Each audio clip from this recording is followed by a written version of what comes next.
এতটা একটা সংস্কৃত শ্লোক বলেছে, প্রথমে নার্জিতং বিদ্যা, দ্বিতীয় নার্জিতং ধনম, তৃতীয় নার্জিতং পুণ্যম, চতুর্থে করছি।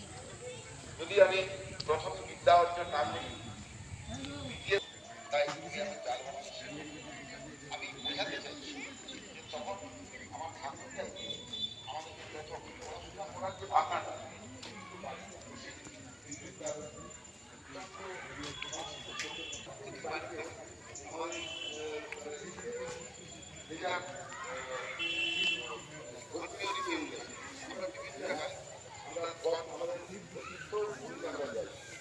আমাকে কেউ যদি জিজ্ঞেস করে যে তোমার জীবনের সেরা তীর্থ কি, আমি সঙ্গে সঙ্গে বলবো আমার জীবনের সবচেয়ে সেরা তীর্থই কিন্তু এই পণ্ডিত ঈশ্বরচন্দ্র বিদ্যাসাগরের জন্মভূমি।